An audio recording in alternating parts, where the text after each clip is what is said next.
সুপ্রিয় শিক্ষার্থীবৃন্দ, আসসালামু আলাইকুম। গণিত বিভাগ ব্রাহ্মণবাড়িয়া সরকারি কলেজের অনলাইন ক্লাসের পক্ষ থেকে তোমাদেরকে স্বাগত জানাচ্ছি। আমি মোহাম্মদ কামাল হোসেন, সহকারী অধ্যাপক। আমার আজকের আলোচনার বিষয় অনার্স দ্বিতীয় বর্ষের কম্পিউটার টেকনিক্স কোর্সের তৃতীয় অধ্যায়ের শিরোনাম কন্ট্রোল স্টেটমেন্টস। আজকের আলোচনার কোর্স হচ্ছে কম্পিউটার টেকনিক্স, চ্যাপ্টার নম্বর 3। চ্যাপ্টারের শিরোনাম কন্ট্রোল স্টেটমেন্টস। কন্ট্রোল স্টেটমেন্টসের শুরুতে আছে গো টু স্টেটমেন্ট।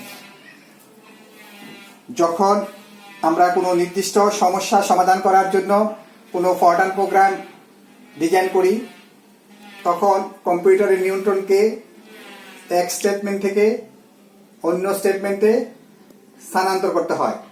কখনো কখনো আমাদেরকে স্টেটমেন্টের মাঝে জাম্প করতে হয়। এই কাজগুলি করার জন্য আমরা গো টু স্টেটমেন্ট ব্যবহার করি। ফরওয়ার্ড প্রোগ্রামে 3 ধরনের গো টু স্টেটমেন্ট ব্যবহার করা হয়। Number 1, unconditional go to statement.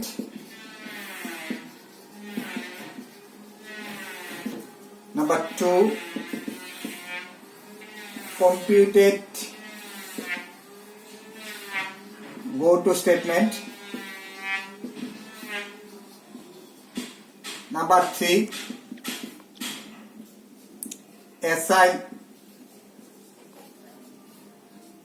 go to statement. এখন আমি একটা করে এই 3টা গো টু স্টেটমেন্টের ব্যাখ্যা দিব। Unconditional go to statement: when computer control to be transferred from one statement to another statement unconditionally, then we use unconditional go to statement. অর্থাৎ কম্পিউটারের নিয়ন্ত্রণকে যদি আমরা শর্তহীনভাবে এক স্টেটমেন্ট থেকে অন্য স্টেটমেন্টে স্থানান্তর করি, তখন আনকন্ডিশনাল গো টু স্টেটমেন্ট ব্যবহার করা হয়। আনকন্ডিশনাল গো টু স্টেটমেন্টের যে স্ট্রাকচার, গো টু দেন একটা লেভেল নাম্বার ব্যবহার করতে হবে। তো স্ট্রাকচার হচ্ছে গো টু, তারপরে তার একটা লেভেল নাম্বার। যেমন উদাহরণ হিসেবে আমরা বলতে পারি গো টু 100, গো টু 33 ইত্যাদি। অর্থাৎ গো টু থাকবে এবং একটা লেভেল নাম্বার অবশ্যই সেখানে ব্যবহার করতে হবে।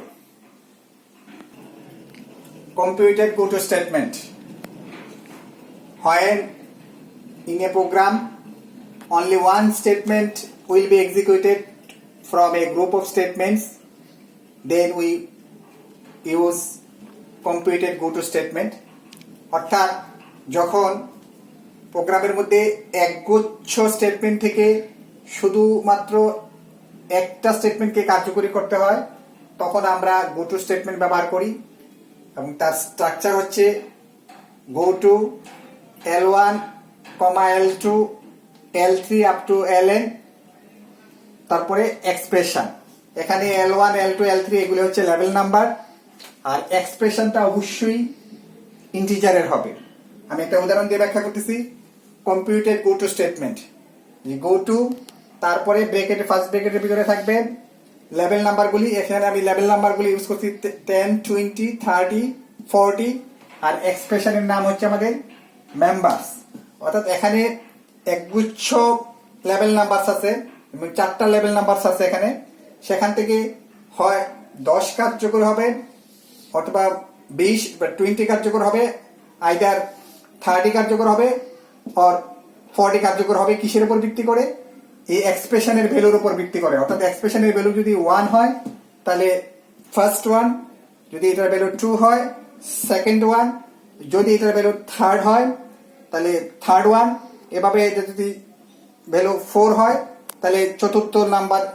অর্থাৎ এটার ভ্যালুর উপর নির্ভর করে এখানে 4টা এক্সপ্রেশনের মধ্য থেকে যে কোনো একটা এক্সপ্রেশন কার্যকরী হবে, যেটা আমাদের পরবর্তী স্টেটমেন্টে থাকবে। এইভাবে একাধিক স্টেটমেন্টের মধ্য থেকে যদি শুধুমাত্র একটা স্টেটমেন্ট কার্যকর করার জন্য আমাদেরকে কোনো প্রোগ্রামে লিখতে হয়, তাহলে আমরা সেই ক্ষেত্রে আনকন্ডিশনাল গো টু স্টেটমেন্ট ব্যবহার না করে কম্পিউটেড গো টু স্টেটমেন্ট ব্যবহার করব। এখন আমি অত্যন্ত একটা গুরুত্বপূর্ণ কন্ট্রোল স্টেটমেন্ট নিয়ে আলোচনা করব, যেটার নাম হচ্ছে ইফ স্টেটমেন্ট। যখন কোনো ফরট্রান প্রোগ্রাম লেখা হয়, অনেক সময় আমাদেরকে কোনো স্টেটমেন্ট কার্যকর হবে কিনা সেটা শর্তের উপর নির্ভরশীল হয়। শর্ত সত্য হলে স্টেটমেন্ট কার্যকরী হয়, মিথ্যা হলে কার্যকরী হয় না, অথবা অন্য কোনো স্টেটমেন্ট কার্যকরী করতে হয়।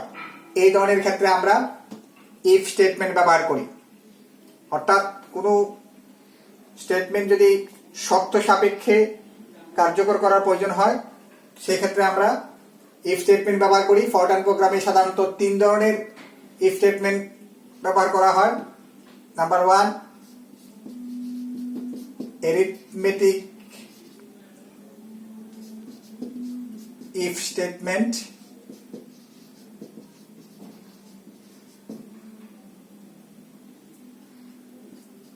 two, block if statement,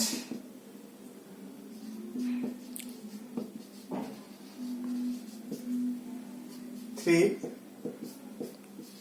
logical if statement.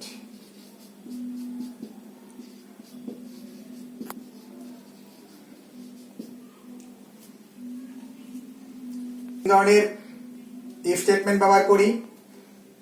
আমি একটু রিঅ্যারেঞ্জ করে নিচ্ছি। Number 1, logical if statement. Number 2, block if statement. Number 3, arithmetic if statement. প্রথমে আমি লজিক্যাল ইফ স্টেটমেন্ট আলোচনা করব, তারপরে ব্লক ইফ স্টেটমেন্ট, এবং number 3, arithmetic if statement. Logical if statement: if only one statement will be executed when the condition is true, then we use logical if statement. অর্থাৎ প্রোগ্রামের মধ্যে যখন শুধুমাত্র একটা স্টেটমেন্ট কার্যকরী হবে এবং কন্ডিশন ট্রু হলেই কেবল কার্যকর হবে, অর্থাৎ শর্ত সত্য হলেই শুধুমাত্র একটা স্টেটমেন্ট যখন কার্যকর হবে, তখন আমরা লজিক্যাল ইফ স্টেটমেন্ট ব্যবহার করব। আমি আবারও বলছি, লজিক্যাল ইফ স্টেটমেন্ট ব্যবহার করার জন্য শর্ত সত্য হতে হবে, মিথ্যা হলে লজিক্যাল ইফ স্টেটমেন্ট ব্যবহার করা যাবে না, এবং শুধুমাত্র একটা স্টেটমেন্ট কার্যকর হতে হবে। একাধিক স্টেটমেন্ট কার্যকর করার ক্ষেত্রে লজিক্যাল ইফ স্টেটমেন্ট ব্যবহার করা যাবে না। তাহলে আমি আবারও বলতেছি, লজিক্যাল ইফ স্টেটমেন্ট আমরা কখন ব্যবহার করব? এক হলো যে আমাদের শর্ত সত্য হতে হবে, কন্ডিশন ট্রু হতে হবে। দ্বিতীয় হচ্ছে একটা মাত্র স্টেটমেন্ট কার্যকর করতে হবে। এবং লজিক্যাল ইফ স্টেটমেন্টের স্ট্রাকচার: ইফ, ব্র্যাকেটের ভিতরে থাকবে লজিক্যাল এক্সপ্রেশন, এবং একই লাইনে স্টেটমেন্টটা লিখতে হবে। তার স্ট্রাকচারটা খেয়াল করি আমরা: ইফ, তারপরে ফার্স্ট ব্র্যাকেটের ভিতরে আমাদের যে শর্তটা থাকবে সেই শর্তটা আমরা লিখব, এবং একই লাইনে আমাদের শুধু একটা মাত্র স্টেটমেন্ট আমরা লিখব। এটা হচ্ছে আমাদের স্ট্রাকচার। আমরা সবসময় যে কোনো ফরট্রান প্রোগ্রামিং এর কন্ট্রোল স্টেটমেন্ট বা যে কোনো স্টেটমেন্ট লেখার জন্য তার স্ট্রাকচারটা আমরা ফলো করব। তো লজিক্যাল ইফ স্টেটমেন্টের ব্যবহারের স্ট্রাকচার হচ্ছে if, logical expression, statement. Example: if a greater than b, তাহলে স্টেটমেন্ট হচ্ছে সাব সমান এ মাইনাস বি। অর্থাৎ এ যদি বি এর চেয়ে বড় হয় তখনই শুধুমাত্র ইফ স্টেটমেন্টটা কাজ করবে। তখন সাব বলতে এখানে আমরা সাবট্রাকশন বা বিয়োগফল বুঝাচ্ছি, এ থেকে বি বিয়োগ হবে। আরেকটা example: if p equal to q go to 25। শুধুমাত্র পি যদি কিউর সমান হয় তাহলে কন্ট্রোল 25 লেভেল নাম্বারে চলে যাবে। তাহলে এখানে আমি একই সাথে দুইটা এক্সাম্পল দিচ্ছি। একদিকে হচ্ছে আমাদের লজিক্যাল ইফ স্টেটমেন্টের, আবার পাশাপাশি এখানে আমি একটু আগে যেটা আমরা গো টু স্টেটমেন্ট ব্যবহার করছিলাম, unconditional go to statement, go to 25 unconditional go to statement এখানে ব্যবহার করলাম। থার্ড এক্সাম্পল: ইফ, আবারও একটা লজিক্যাল এক্সপ্রেশন এখানে দেওয়া হলো m less than n, computer এখানে লেখা আছে স্টপ, অর্থাৎ আমাদের প্রোগ্রাম এক্সিকিউশন স্টপ হয়ে যাবে। তাহলে লজিক্যাল স্টেটমেন্ট আমরা শর্ত সত্য হলেই শুধুমাত্র কার্যকর হবে এবং একটা মাত্র স্টেটমেন্ট কার্যকর হবে। এবং লজিক্যাল ইফ স্টেটমেন্ট লেখার নিয়ম হচ্ছে যে সম্পূর্ণটা এক লাইনে লিখতে হবে। ব্লক ইফ স্টেটমেন্ট যখন সত্য হলে এক বা একাধিক স্টেটমেন্ট কার্যকর করতে হয় এবং শর্ত মিথ্যা হলে অন্য এক বা একাধিক স্টেটমেন্টকে কার্যকর করতে হয়। আমি আবার বলছি, যখন শর্ট কন্ডিশন ট্রু হইলে এক বা একগুচ্ছ স্টেটমেন্টকে কার্যকর করতে হয় এবং কন্ডিশন ফলস হইলে অন্য এক বা একগুচ্ছ স্টেটমেন্টকে কার্যকর করতে হয়। সেক্ষেত্রে আমরা ব্লক ইফ স্টেটমেন্ট ব্যবহার করে থাকি। ব্লক ইফ স্টেটমেন্ট 4 ধরনের: single alternative block if statement, number b double alternative block if statement, nested block if statement, and D if then else if end if statement। এই 4 ধরনের block if স্টেটমেন্টের মধ্য থেকে আজকে ক্লাসে আমি single alternative block if statement এবং double alternative block if statement নিয়ে আলোচনা করব এবং বাকি দুইটা সি এবং ডি নম্বর আমরা পরবর্তী ক্লাসে আলোচনা করব। Single alternative block if statement যখন সত্য হলে এক বা একগুচ্ছ স্টেটমেন্টকে কার্যকর করতে হয় এবং শর্ত মিথ্যা হইলে কোনো স্টেটমেন্ট কার্যকর করতে হয় না। আমি আবারও বলতেছি, যখন সত্য হলে এক বা একাধিক স্টেটমেন্ট কার্যকর করতে হয় কিন্তু শর্ত মিথ্যা হলে কোনো স্টেটমেন্ট কার্যকর করতে হয় না, তখন আমরা single alternative block if statement ব্যবহার করি। তার স্ট্রাকচার হচ্ছে ইফ, ফার্স্ট ব্র্যাকেটের ভিতরে থাকবে লজিক্যাল এক্সপ্রেশন যেটা আমাদের কন্ডিশন হিসেবে থাকবে, তারপরে দেন